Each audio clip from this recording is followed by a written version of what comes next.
po dolgem času se spet vidimo, tako da dobrodošli in sem vesel. Današnjo novinarsko konferenco praktično posvečamo posebni temi, ker mislim, da je bistvo danes v Sloveniji, kako ustvariti nova delovna mesta. Predvsem pa, kako natančno namerava Nova Slovenija ustvariti 40,000 novih delovnih mest. Najprej odgovor, kako smo sploh pravzaprav prišli do številke 40,000. Zdaj, glede na to, da sva sama, mislim, da mi ni potrebno risati, bom razložil, ker vi te stvari popolnoma obvladate. Spomnite se, da leta 2008, ko je takratna vlada, v kateri smo tudi mi zaključevala svoj mandat, so kazalniki brezposelnosti kazali, da je v Sloveniji 60,000 ljudi brezposelnih. Danes, leta 2014, če pogledate kazalnike, je ta številka plus, bom rekel, 120,000. Razlika je 60,000. In mi smo si za cilj postavili 2/3 tistega, kar je bilo leta 2008. Mi se zavedamo, da je bila takrat izrazita konjunktura in da bo v kratkoročnem času zelo težko doseči tisti cilj iz leta 2008, ampak kot stranka smo si s tem našim programom postavili za cilj 40,000 novih delovnih mest. Zelo smo se poglobili tudi v detajle, zakaj imamo tako veliko brezposelnosti, in če vam bojo fantje dali naš program, si boste lahko na strani našega programa številka 17 natančno prebrali, kaj je tisto, kar onemogoča nastajanje novih delovnih mest in kaj je tisto, kar povzroča padec gospodarstva v Sloveniji. In zdaj, če vidite, in tako tudi številni gospodarstveniki poudarjajo, da bi nova delovna mesta ustvarile predvsem investicije in pa večja domača potrošnja. To se ponovno zdi na prvi pogled v besedah zelo enostavno, ampak zdaj pa kako do novih investicij in kako do večje domače potrošnje. Glede novih investicij smo mi predvideli predvsem dva ukrepa, s katerimi lahko pridemo do novih investicij, to je, da poenostavimo postopke in pa da odpremo gospodarstvo. Kaj mislimo z odprtim gospodarstvom? Če veste, da je v Sloveniji so številna podjetja prezadolžena, da je kar 16% takih podjetij, ki imajo nevzdržen dolg, potem vam je jasno, da lahko izplavajo in da se rešijo samo, če pridobijo nekega resnega tujega strateškega partnerja, ki ima denar, da bo v to podjetje vložil, ga razvil in s tem tudi ohranil delovna mesta. V Sloveniji se tej stvari reče zelo nepopularno privatizacija. Ampak privatizacija je en način, s katerim lahko podjetja dobijo strateške vlagatelje in s tem se sproži proces investicij, ustvarjanja novih delovnih mest in tudi ohranjanja sedanjih. Za nove investicije so ključne tudi enostavni postopki. Pri enostavnih postopkih imamo v mislih in s tem novih investicijah imamo v mislih predvsem dve stvari. Evropska sredstva, ki so lahko praktično edini in ključni vir novih investicij in pa poenostavitev postopkov, kako priti do lažjih ali pa do hitrejših gradbenih dovoljenj. Kar se tiče samih evropskih sredstev, mi moramo začeti takoj črpati sredstva iz perspektive 2014-2020, na razpolago je 3,3 milijarde evrov. Seveda pa je zato potrebno sprejeti najprej vse dokumente, ki jih Slovenija še vedno nima sprejeta in zaradi tega je črpanje iz nove finančne perspektive še vedno nemogoče. Kar se pa tiče lažjega pridobivanja gradbenih dovoljenj, se pa mi zavzemamo za koncept avstrijske javne uprave. Če danes vi odnesete gradbeno dovoljenje na upravno enoto, vam bo tam uradnik pregledal vsako vrstico in vse zapise, če so v skladu z zakonom. Seveda to terja čas, terja ogromno enega nepotrebnega dela, medtem ko je pa koncept v Avstriji obrnen drugače. Če imate vi neko projektantsko podjetje, ki je registrirano in ki ima vsa dovoljenja, da te gradbena podjetja izvaja, jih žigosa, če hočete tako po domače povedan, to pomeni, da zanje prevzema tudi odgovornost. In ko investitor prinese gradbeno dovoljenje na upravno enoto oziroma na urad, uradnik ne gre gledati vsakega stavka in vsakega posameznega člena, ampak gre predvsem pogledati, če ima verodostojno štempilko projektantskega podjetja, ki je to gradbeno dovoljenje pripravilo. In če ga ima, lahko to zadevo v 2-3 dneh izda. Torej, če še enkrat povzamem, do novih investicij v Novi Sloveniji mislimo, da se da priti predvsem preko hitrejšega črpanja evropskih sredstev in do s poenostavitvijo postopkov in z lažjim pridobivanjem gradbenih dovoljenj. Kako pa pride do večje domače potrošnje, se pa enostavno to da pride samo z znižanjem davčne obremenitve, da ljudem na koncu ostane več denarja, ki ga lahko trošijo. Jaz vem, da so te stvari, če govorimo, morda se ne zdijo resnične, zaradi tega smo naredili en poseben primer, čist primerjava, kako konkretno lahko z nižjimi davki ustvarite nova delovna mesta in smo za primerjavo vzeli naprimer Slovenijo in Slovaško. Jaz bom dal primer, če imate vi, ker je realno nekega podjetnika, ki ima na mesec 5200 evrov na razpolago, da da za plače in ta podjetnik potrebuje za svoje delo 4 delavce, da ga opravi. V Sloveniji bo ta podjetnik lahko zaposlil enega delavca, ki mu bo dal 1000 evrov plače, potem bo plačal še 1000 evrov prispevkov zraven. To bo zaposlil še enega z isto plačo in z istim številom prispevka, istim količino prispevkov. Na to imamo počasi, že denarja zmanjkuje, ker smo na 4000 evri in praksa v Sloveniji je zelo pogosta, da za tiste dva manjkajoča enostavno podjetniki zaposlijo 2 delavca na črno. In če pogledate, recimo, koliko so delavci dobili v Sloveniji, lahko zelo hitro izračunate, da to znese 3200 evrov, so delavci zaslužili za njihovo potrošnjo. Koliko je zaslužila država v proračun s prispevki? 2000 evrov. Uradno sta zaposlena 2 delavca. Če pogledate, to je primer Slovenije, če pogledate primer Slovaške, tam, če dajo delavcu 1000 evrov plače, prispevki za njega znašajo 300 evrov. To pomeni, da na Slovaškem lahko delodajalec, ki ima 5200 evrov na razpolago za zaposlovanje, uradno zaposli 4 delavce s 1000 evrov plače, kar pomeni, da bodo na koncu delavci dobili 4000 evrov, če hočete, za domačo potrošnjo. Na drugi strani bo pa država s prispevki zbrala v proračun 1200 evrov. Na prvi pogled se morda resnično zdi, da Slovenija v proračun zbere več denarja kot pa Slovaška, ampak to, kot sem rekel, je samo na prvi pogled, ker morate od teh 2000 evrov odšteti še za tega in tega nadomestilo za brezposelnost, ki približno znaša okrog 500 evrov na posameznega delavca in če to odštejete, pridete na 1000 evrov. Torej, kaj trdimo v Novi Sloveniji?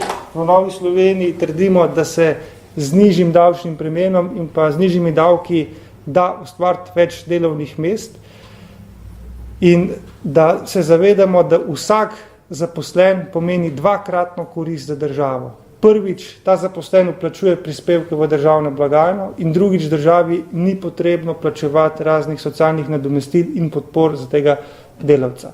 Oziroma, če obrnem drugače, vsak brezposeln je dvakratna škoda za državo. Mi smo s tem našim programom, ki sem ga že prej omenil, mislim, da navdušili številne podjetnike, tudi številni komentatorji priznavajo, da je to program, ki je najbolj naklonjen podjetnikom in pa podjetništvu v Sloveniji in na takšen način mi dajemo Sloveniji priložnost, da podpre nas in s tem tudi naš program, za katerega smo prepričani, da je možno z nižjo davčno obremenitvijo ustvariti nova delovna mesta in hkrati ne ogroziti javnih financ. Na vrsti so vaše vprašanje. Hvala tudi gospod Lenkovič. Mislim, da je realno tako, ali pa date neko pač konkreten, kaj bi naredili s temi davki, konkretno, kako bi znižili, kaj bi naredili, kaj bi nadomestili, ker pač eno je obljubljati niže davke, ne? Drugo pa realizirati, ne? Ja. Realizirati, drugo pač še zmerno moš nekaj pač poresati. Zdaj, če si pogledati, če lahko še daš program, sam stran 17, ne? Ker mislim, da zelo natančno opiše naše probleme, kako stvari stojijo. Zdaj, tisti, ki se na stvari letale spoznajo, pravijo, da recimo ta zlasti izvoz bo lahko prispeval k temu, da se bojo vsej kazalci gospodarski ukrepili in da bo gospodarska rast celo pozitivna, ampak ključen problem, na katerega pa opozarjajo, da bo pa brezposelnost še vedno visoka, ker za brezposelnost je ključna domača potrošnja in pa investicije, ne? In do domače potrošnje ni druge rešitve, ni drugih možnosti, kot da obremenitev znižati, ker drugače denarja za trošiti ni. Tukaj mislim, da ni nobene znanstvene fantastike. Bom potem tudi konkretno izračune, ki smo jih mi naredili, razložil, kako si to predstavljamo.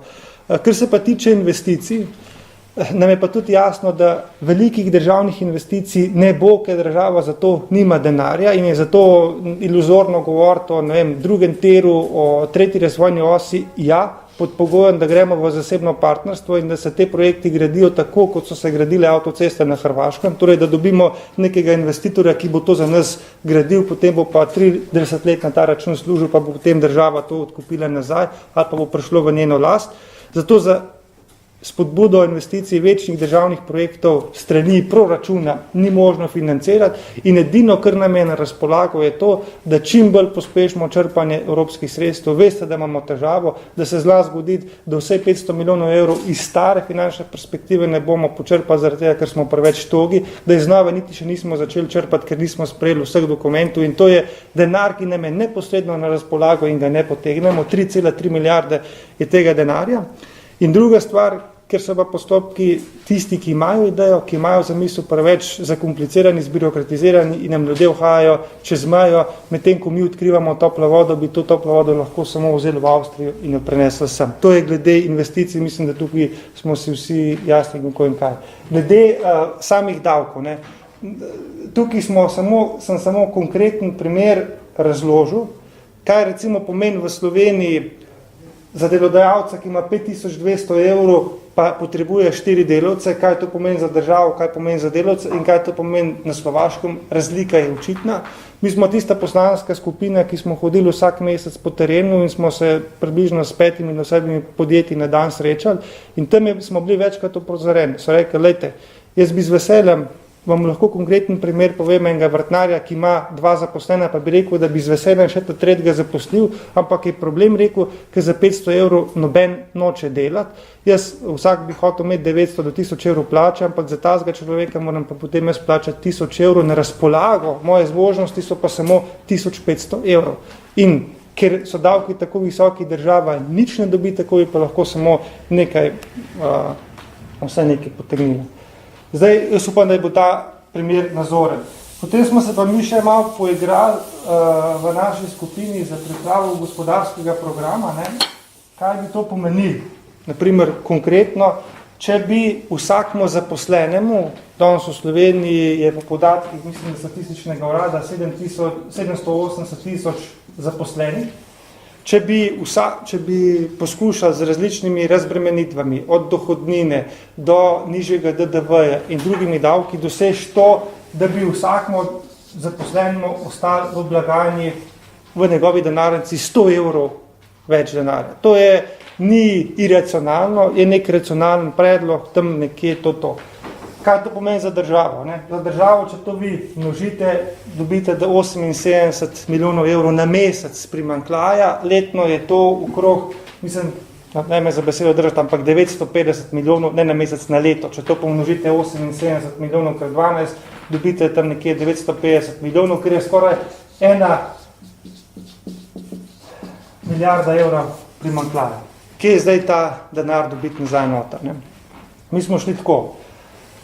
Po naših izračunih bi lahko z novimi delovnimi mesti, ki jih načrtujemo, pripeljali 150 milijonov evrov dodatnega proračunskega denarja. Dodatnih 150 milijonov bi lahko dobili na podlagi primerjav tistega, kar je bilo zdaj doseženo s striktnejšim pobiranjem davkov. Torej, da bi davki se bolj striktno plačali in da bi jih tudi država bolj striktno pobirala. Mi predvidevamo, da bi okrog 300 milijonov evrov lahko ustvarili z povečano domačo potrošnjo. To pomeni, da bi vsak državljan približno, jaz govorim povprečno, zapravil tisto, kar mu je država pustila v denarnici. Seveda lahko bo nekdo zapravil 50, lahko bo nekdo zapravil 150, ampak če bi vsak državljan povprečno zapravil to, kot mu pustimo, dobite tam okrog 300 milijonov evrov. In kaj je potem še potrebno? Da pridete na nulo za to milijardo, 400 milijonov evrov, tu nas pa čaka ZUJF 2. ZUJF-2, ker ne govorim o znižanju plač v javnem sektorju, ker govorimo o drugačni organizaciji javnega sektorja, o enotnem sistemu javnega naročanja, manj korupcije in podobna zgodba. In to je recimo naš konkreten načrt. Jaz upam, da sem bil dovolj nazoren. Se pa zavedam, ne, da je v teh časih se morda zdi demagoško govoriti o tem, da boš znižal davke, če ljudje vedo, da že tako denarja v državni blagajni primanjkuje. Ampak kakorkoli se ozirate po svetu sem in tja na koncu ugotovite, da enostavno stvari ni mogoče rešiti drugače, kot da znižaš davčno obremenitev in da se ta kolese zažene, ker več, ki bo tistih, ki bodo plačevali, tudi več bo prihodkov in logika je zelo kmečka in zelo preprosta. Ne? Višji, kot bodo davki, bolj se bodo ljudje izogibali plačevanju davkov in več bo vprašanj z računom ali brez. Zdaj, kdaj bo pa prišla politika, ki bo imela pogum, da bo to stvar storila, jaz upam, da čim prej ne. Mi smo se zavestno odločili, da bomo v to stvar šli. Tudi za slovenske razmere smo napisali zelo nepopularen program. Za slovenske razmere so popularni tisti programi, ki predvsem obljubljajo, kaj se bo delil, kako bogata in visoka bo socialna država. Mi predvsem ustrajamo na konceptu, da lahko delimo šele, ko ustvarimo. In da najboljša socialna politika so delovna mesta. Več ljudi, ki bomo imeli delovna mesta, manj težav bo za državo. Še kakšno vprašanje? Ja, čisto konkretno, prej ste omenili javno-zasebno partnerstvo. Ja. Bi za to, da se pač da zasebnikom degradirati drugi tir? Mi v Novi Sloveniji bi za to bili. Pa bom povedal, zakaj konkretno. Slovensko gospodarstvo potrebuje drugi tir zaradi Luke Koper. Tudi slovensko gospodarstvo potrebuje na Koroškem, Bela krajina potrebuje 3. in 4. razvojno os, potrebuje nove ceste. Na to so nas opozarjali tudi podjetniki. Kaj to konkretno pomeni? Če mi potrebujejo, pa da nekaj za eno stvar nimamo denarja, ja potem se lahko odločimo, ali bomo čakali še naslednjih 30 in 40 let in bodo tista področja še naprej propadala in se bodo ljudje izseljevali, ali pa bomo poiskali možnosti, kjer bi te stvari lahko predogradili. Jaz mislim, da to ni nobena posebnost, javno-zasebno partnerstvo tudi za gradnjo večjih infrastrukturnih objektov. In to je edini realni način, kako bi do teh cest pa do teh železnic tudi čim prej prišli. Privatizacija, pač po enem Mercator, zdaj je drugo pa nepovedanih teh že 15 podjetij, ki je nepovedanih za prodajo, pač pa že imaš mnogo se Ja. Torej, mi z našim programom smo definitivno naklonjeni privatizaciji. Spet bom rekel, govoriti o privatizaciji v Sloveniji iz ust politika je zelo nepopularno, ker ljudje ali pa politika poskuša to prodajati kot razprodajo državnega premoženja, kot razprodajo srebrnine, ampak zadeva za nas je nekoliko drugačna. Mi privatizacijo razumemo kot iskanje odgovornih lastnikov za podjetja. Če veste, da imamo v Sloveniji vsej 16% takih podjetij, ki imajo neuzdržen dolg, ki ga ne morejo samo odplačati in ki ga tudi v prihodnosti ne bodo mogla, potem imate samo dve možnosti. Ali bodo ta podjetja poiskala strateške partnerje oziroma se prodala, se bodo privatizirala, ali pa bodo propadla in bodo delovna mesta izgubljena. Torej, mi privatizacijo razumemo predvsem kot iskanje odgovornih lastnikov podjetij. In s tem in na takšen način se ohranjajo tudi nova delovna mesta. Država se je odslej izkazala kot izjemno slab lastnik, bilo je preveč političnega kupčkanja in pa izčrpavanja državnih podjetij. Jaz vem, da imate danes številne stranke, ki bojo rekli, ni problem državna rastlina, problem je upravljanje. Problem je točno to upravljanje, kjer upravljavce nastavlja država politično, ne pa na podlagi konkretnih referenc in pa zmožnosti. Kar ste pa omenil glede Mercatorja, konkretno, ne, če veste, da je Mercator približno za 1000 milijonov zadolžen, za 1 milijardo, ob sedanji konkurenci, ki jo ima, jaz mislim, da se sam ni možen rešiti teh dolgov in bremen, ki jih ima, in je edini način, da se reši in da Mercator zaživi, da dobi strateškega partnerja, ki bo imel denar, da mu bo pomagal se razdolžiti, razviti in ohraniti nova ali pa obstoječa delovna mesta. Kar se pa tiče slovenske predelovalne industrije, ki se vedno povezuje z Mercatorjem in temi zgodbami, je pa situacija v Novi Sloveniji definitivno nismo zato, da je od Mercatorja odvisna preživetev slovenske predelovalne in pa prehrambene industrije. Prehrambene industrije v Sloveniji je odvisna samo od nas, od kupca. Zakaj to govorim?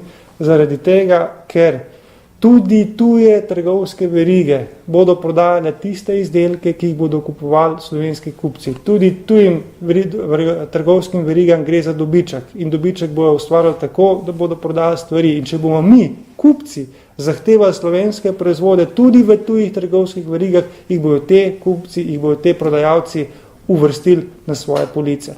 Tukaj se lahko za preživetje in pa vzpon predelovalne industrije mnogo več naredi, če bi šli v podobno smer, kot je šla Avstrija, da bi za slovenske proizvode določili neko posebno označevanje, kjer bi se jasno videli, da gre za slovenski proizvod. Po raziskavah, ki jih imajo v Avstrijah, so kupci pripravljeni za avstrijske izdelke plačati tudi 20% višjo ceno. To so raziskave, ki so pokazale.